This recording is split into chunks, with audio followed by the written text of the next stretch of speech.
Herramientas para asistencia telefónica en salud mental. Esta capacitación se realiza basada en las recomendaciones de la Dirección Nacional de Salud Mental y Adicciones y de los programas provinciales de la Dirección General de Salud Mental y Adicciones de la provincia de Tucumán. El contexto de emergencia sanitaria por la pandemia por COVID-19 obliga a generar una rápida respuesta de todo el sector salud, y esto incluye al campo de la salud mental. Se recomienda utilizar aquellos medios de comunicación que hagan posible el apoyo psicológico, como así también el inicio o continuidad de tratamientos en salud mental para la población, lo cual permitirá colaborar en la contención y apoyo a personas en el presente escenario. La estrategia sanitaria indicada por el Estado nacional y provincial requiere de altos grados de flexibilidad, cooperación y articulación social entre las personas, por lo cual el cuidado de la salud mental se torna un factor fundamental en función de fortalecer conductas adecuadas de autocuidado y cuidado de los demás. En ese sentido, es necesario ampliar los medios que posibilitan dar respuesta a la emergencia sanitaria. Los mismos podrán ser remotos, en forma telefónica, vía WhatsApp, chat online, sistema de telemedicina u otras plataformas de telecomunicación. La pandemia COVID-19 debe analizarse como un desastre, en tanto presenta la interacción entre una amenaza y una población vulnerable. Por su magnitud, crea una interrupción en el funcionamiento de una sociedad o sistema a partir de una desproporción entre los medios necesarios para superarla y los disponibles en la comunidad afectada. La gestión integral del riesgo de desastre incluye una fase de reducción de riesgo con acciones de prevención, mitigación y preparación para la pandemia, también el manejo de crisis con una respuesta a la alerta producida y una fase de recuperación donde las acciones prioritarias se encaran hacia la rehabilitación y la reconstrucción. La gestión integral del riesgo de desastre es un eje transversal y requisito indispensable para todas las actividades del desarrollo sostenible. Durante la pandemia COVID-19, la protección de la salud mental y apoyo psicosocial, con su sigla SMAP en inglés, como puede encontrarse en la bibliografía de referencia, representa una estrategia imprescindible para la reducción del riesgo de desastres. Principios generales para una respuesta de salud mental y apoyo psicosocial al COVID-19. Comprender y tratar las consideraciones psicosociales y de salud mental será clave para detener la transmisión y prevenir el riesgo de repercusiones a largo plazo en el bienestar de la población y su capacidad para hacer frente a la adversidad. Esto incluye la integración de enfoques y actividades de SMAPs en las estrategias pensadas para la comunidad, la colaboración con la comunidad, la identificación de casos y el rastreo de contactos, así como las actividades en los centros de salud y sitios de cuarentena y en las estrategias de alta médica y cuidados posteriores al tratamiento. La SMAPs debe ser un componente fundamental de cualquier respuesta de salud. Desde el punto de vista de la salud mental, los incidentes críticos, emergencias y desastres, como la pandemia COVID-19, en primer lugar, las producen una perturbación psicosocial que sobrepasa la capacidad de manejo o afrontamiento de la población afectada. En cuarto lugar, la comunidad, generando un fuerte impacto psicosocial por los efectos que generan en el ámbito psicológico, individual, familiar y social de los afectados. Es fundamental la atención temprana y oportuna para la protección de la salud mental y la reducción del riesgo. La mayoría de las reacciones deben entenderse como reacciones normales y esperables ante eventos inesperados y amenazadores. Está documentado que las acciones relativas a la protección de salud mental durante y después de los incidentes críticos son la mejor prevención para que las reacciones no se cronifiquen y se conviertan en patológicas. Reacciones frente a un ambiente impredecible. Una persona que se encuentra en un ambiente donde su conducta usual ya no conduce a un resultado predecible, ni tiene un efecto de control sobre ese ambiente, eleva el nivel de ansiedad, que podrá ser agudo, constante o crónico. Esta reacción humana afecta a las funciones internas que controlan la conducta. Como resultante, aumenta la tendencia a exteriorizar emociones a través de la acción, distorsionar la conducta, enfermarse, sufrir una desorganización psíquica. Reacciones esperables específicas. Hiperexcitación, agitación, impaciencia, aumento de la tensión arterial y la frecuencia cardíaca, la tensión involuntaria, irritabilidad, alteraciones del sueño, disminución de la tensión voluntaria, falta de concentración. Recuerdos intrusivos recurrentes, como flashbacks, pesadillas, juego traumático, acting out. Evitación, que puede ser hacia afuera, es decir, evitar lugares, situaciones, personas, o hacia adentro, donde se produce un embotamiento emocional o lo que aparece como frialdad emocional. Algunas reacciones no específicas que vamos a encontrar pueden ser impotencia, sentimientos de vergüenza, rabia, miedo, horror, culpa, asco, parálisis, pérdidas, que pueden ser materiales, de creencias, de valores, confusión en el tiempo, en el espacio, en creencias, en valores. 3 factores son los que van a modular el impacto de la exposición a un incidente crítico: el soporte social, las atribuciones de control interno y la percepción de la amenaza. La atribución de control interno tiene 2 dimensiones. Si éste se produce sobre las causas del incidente, puede derivar en un sentimiento negativo de culpa, que no sería el más recomendable. Sin embargo, si la atribución de control interno se produce en referencia al futuro y a la reconstrucción, va a ser de mejor pronóstico. Las emergencias siempre son estresantes, pero hay factores de estrés que afectan a la población específicos del brote de COVID-19. Estos son el riesgo de estar infectado e infectar a otros, los síntomas comunes de otros problemas de salud, por ejemplo, una fiebre, pueden confundirse con COVID-19 y provocar miedo a estar infectado. Los cuidadores pueden sentirse cada vez más preocupados porque sus hijos estén solos debido al cierre de las escuelas. El riesgo del deterioro de la salud física y mental de personas vulnerables, los adultos mayores y las personas con discapacidades. En cualquier epidemia, es común que las personas se sientan estresadas y preocupadas. Las respuestas comunes de las personas afectadas generalmente son el miedo a enfermar y morir, evitar acercarse a centros de salud por miedo a infectarse mientras reciben atención, miedo a perder el sustento, no poder trabajar debido al aislamiento y a ser despedidas de su trabajo, miedo a quedar socialmente excluidas, enviadas a cuarentena, y se presentan reacciones de discriminación contra las personas que provienen de áreas afectadas. También sentirse impotente al querer proteger a los seres queridos y miedo a perder a sus seres queridos debido al virus. Miedo a estar separados de los seres queridos y cuidadores debido al régimen de cuarentena.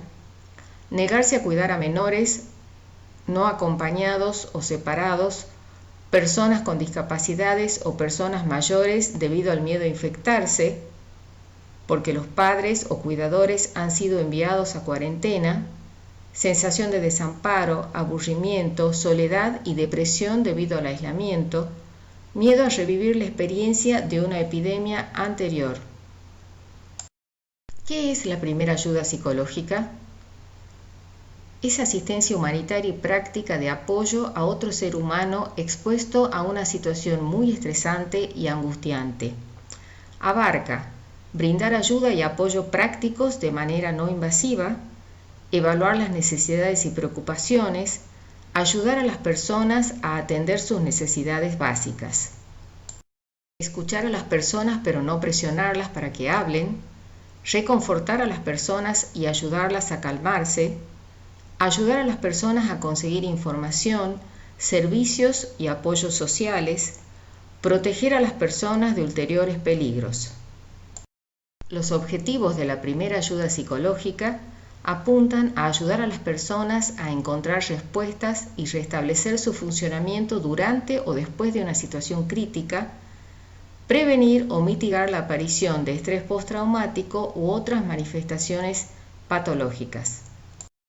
La primera ayuda psicológica debe evitar que nuestras acciones provoquen mayor peligro o daño a las personas, debe tratar a la gente con respeto y de acuerdo con sus normas culturales y sociales, respetar su dignidad, asegurar que la gente pueda acceder a la ayuda de forma justa y sin discriminaciones, facilitando la concreción de sus derechos, ayudar a la gente a reclamar sus derechos y acceder a la ayuda disponible. ¿Por qué brindar la primera ayuda psicológica? Porque promueve factores claves de resiliencia, ya que a las personas en general les va mejor a la larga si se sienten seguras, conectadas con otros, tranquilas y con esperanzas. Tienen acceso a apoyo social, físico y emocional y recuperan cierto sentido de control al poder ayudarse a sí mismas. Siguiendo las recomendaciones nacionales, podemos decir que la atención remota en salud mental abarca 3 momentos principales. El primer momento es realizar el inicio de la atención manteniendo una entrevista telefónica y en su proceso se realiza el diagnóstico situacional. El segundo momento es realizar el manejo de la intervención. En esta instancia, el profesional brindará la asistencia según el nivel de complejidad que requiera la respuesta. Estas pueden ser brindar orientación y o información general sobre COVID-19, brindar asistencia telefónica en salud mental realizando primera ayuda psicológica o contención psicológica a la persona, brindar asistencia y contención psicológica con derivación a la red local de salud mental si la persona presenta un cuadro que así lo requiera. Y en tercer lugar o tercer momento es el momento de cierre o seguimiento de la asistencia. ¿Qué se recomienda hacer cuando brindamos atención telefónica? En primer lugar, hablar menos y escuchar más. Siempre identificarse, decir nombre y función, respetar la privacidad y mantener la confidencialidad, actuar con calma y no mentir en la información, saber escuchar, establecer contacto empático y permitir el desahogo emocional, hacer preguntas acerca de qué necesitan las personas y qué les preocupa, dejar espacios para el silencio. Dar la información de un modo que la persona pueda entender de forma simple, transmitir que comprende cómo se siente y lo que está viviendo, respetar la privacidad y mantener confidencialidad del relato, especialmente cuando se revelan cosas muy íntimas, colaborar con los aspectos de fortaleza y ayuda mutua. Es importante hablar con claridad y sin eufemismos sobre el riesgo, basado siempre en información científica y de fuentes oficiales, hacer énfasis en la importancia y necesidad de cumplir con las medidas de prevención como forma de controlar la enfermedad evitando el contagio. Es algo que debe hacer toda la población, sobre todo en relación a la cuarentena, el aislamiento social, las medidas de higiene. También hablar con claridad y sin eufemismos sobre la nueva enfermedad por coronavirus. Y es imprescindible evitar la estigmatización, es decir, siempre referirnos a las personas como personas que están siendo tratadas por COVID-19, personas que pueden estar afectadas por o que adquieren COVID-19, es muy importante evitar la discriminación y la estigmatización. No debemos presionar a la persona para que hable si no quiere, no debemos interrumpirla ni apurar mientras cuenta lo que le pasó, no sentirse afectado por el enojo u hostilidad del asistido ni confrontar con alguien que esté en crisis, no juzgar y evitar expresiones que promuevan estigma o minimicen sentimientos. Tampoco es recomendable utilizar expresiones demasiado técnicas, no contar lo que le pasó a otra persona, no prometer lo que no se pueda cumplir, no subestimar amenazas de suicidio y evitar la medicalización. El programa de prevención de conductas de riesgo sugiere considerar los siguientes indicadores: antecedentes de conducta suicida, tentativa o ideación, pensamientos negativos sobre el fin del mundo, catástrofes, presencia de ansiedad exacerbada, dificultades para concentrarse en sus actividades cotidianas, dificultades para comunicarse con los que los rodean o estar solos, aislamiento de sus convivientes o familiares, dificultades en el sueño, insomnio o hipersomnia, dificultades para alimentarse, anestesia emocional. Algunas pautas a seguir recomendadas por el programa: ante personas en situación de soledad y que manifiesten desesperanza, realizar seguimiento telefónico semanal para la contención. Si la persona manifiesta intencionalidad de suicidio, recomendar atención inmediata en guardia de salud mental, de Hospital Espadilla, Hospital Obarrio o Nuestra Señora del Carmen. Si una persona consulta por amenaza de suicidio de un familiar o amigo, solicitar los datos personales de la persona afectada para su localización y de algún contacto o familiar cercano, y recomendar asistencia en salud mental urgente. Comunicar también esta situación a la Coordinación de Salud Mental del primero y segundo nivel de atención. Ante una tentativa suicida en curso, se recomienda atención de emergencia en el Hospital Polivalente. Comunicar además al 107 y a la Red de Salud Mental de Atención Primaria. Ante un suicidio consumado, orientar a los familiares para asistencia telefónica de salud mental, solicitar datos personales y de ubicación e informar a la Coordinación de Salud Mental del primero y segundo nivel de atención.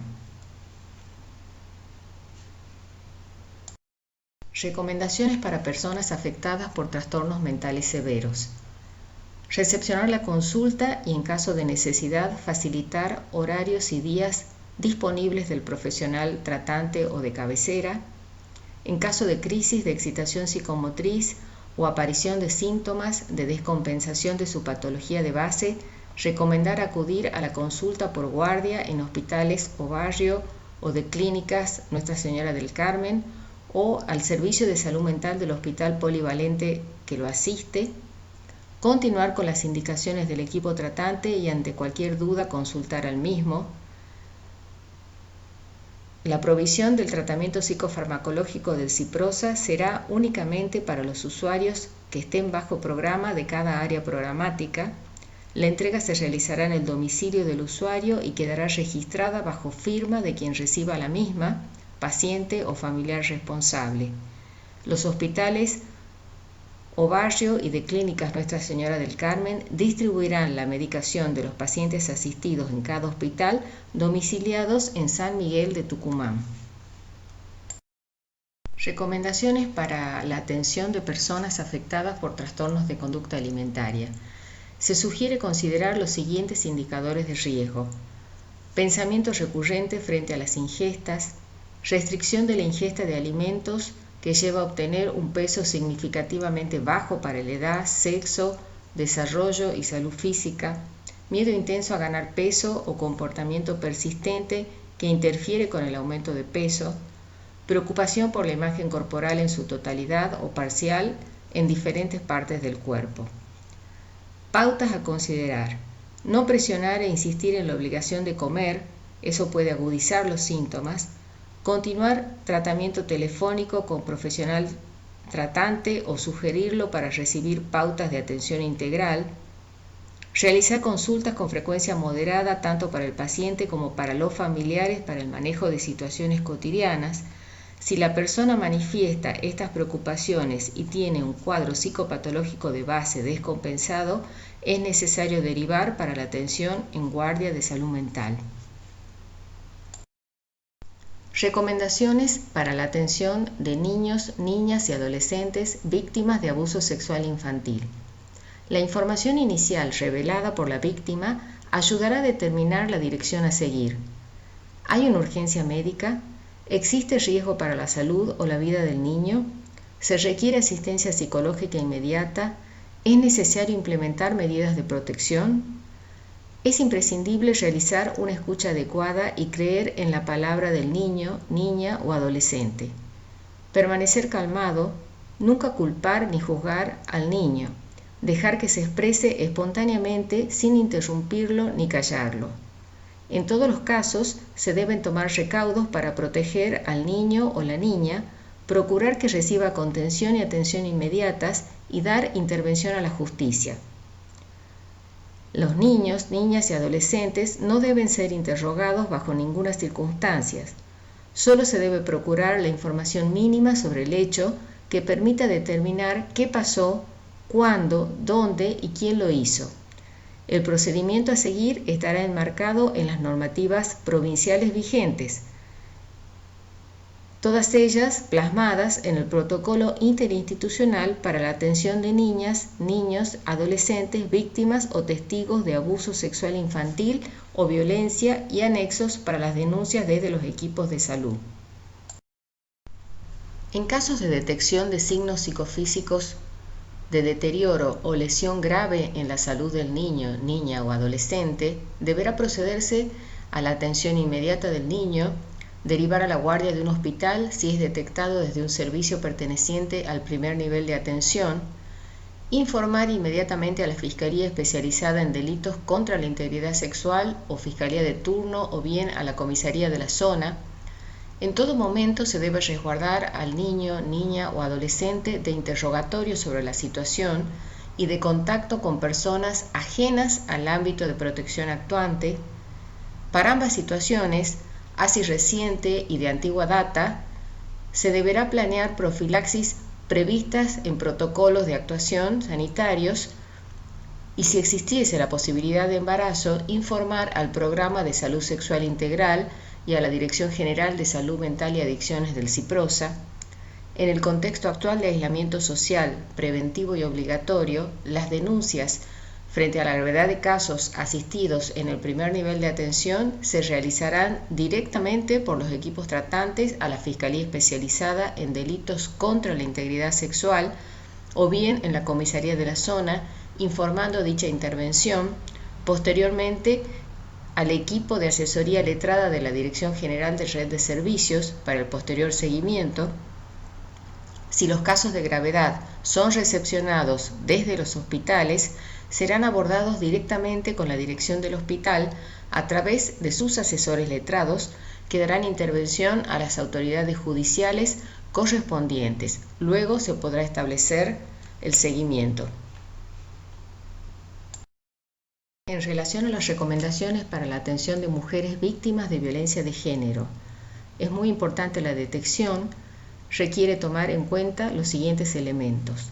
En la entrevista psicológica realizada por los profesionales de salud mental, a fin de evaluar situaciones de riesgo como amenazas, uso de armas, consumos, antecedentes de violencia por parte del agresor, creando un clima de confianza, no emitiendo opinión ni juzgando la situación, evaluar la situación familiar, apoyo de familiares, relaciones con estos, número de convivientes, la situación social, redes de amigos y vecinos, existencia de recursos económicos. Es recomendable el trabajo en equipo e interdisciplinario, ya que permite la conformación de un diagnóstico presuntivo de forma integral e integrada. Será necesario coordinar con los otros sectores de la provincia que asisten la problemática. Las pautas a seguir según riesgo durante la pandemia de COVID-19. En casos de situación de riesgo inmediato, es muy importante la emisión del informe de lesiones, Detallando lo observado y actuado, se podrá implementar los anexos e instructivos existentes en los protocolos vigentes en el sistema. Denuncia inmediata a la Comisaría, Fiscalía Especializada de Violencia de Género y Familiar en caso de configurar delito de lesión o situación de riesgo grave. En el caso que presente lesiones que requieran alta complejidad, deberá ser derivada la paciente a un hospital para preservar su salud. Situación de riesgo no inmediato. Cumplimentar el informe médico y parte de lesiones, registrando todo en la historia clínica. Establecer un plan de seguridad con la mujer, contar con números de teléfonos de vecinos o familiares, informar de los recursos sociales disponibles, Comisión de Violencia de Género, reparticiones provinciales que brinden atención específica, líneas telefónicas gratuitas, ONG locales, seguimiento vía telefónica de llamadas o videollamadas como modalidad de acompañamiento por las instituciones o referentes de salud. Compartimos los recursos disponibles en nuestra comunidad para la atención social, psicológica y también de seguridad para las mujeres afectadas por violencia de género. Estos son los dispositivos para contención telefónica implementados desde el Sistema Provincial de Salud, desde los hospitales o barrios de Clínicas Nuestra Señora del Carmen, el Centro de Rehabilitación Las Moritas, desde la Red de Salud Mental del primer y segundo nivel de atención y desde el Hospital Eva Perón. En relación a la atención telefónica para la atención de urgencia psicológica en niños y adolescentes, la Residencia Interdisciplinaria en Salud Mental Infanto-Juvenil dispone de una línea para atención telefónica de lunes a viernes de 8 a 17 horas. Muchas gracias por su atención. Ante cualquier duda o consulta, comunicarse al mail de la Dirección General de Salud Mental y Adicciones que figura en la presentación.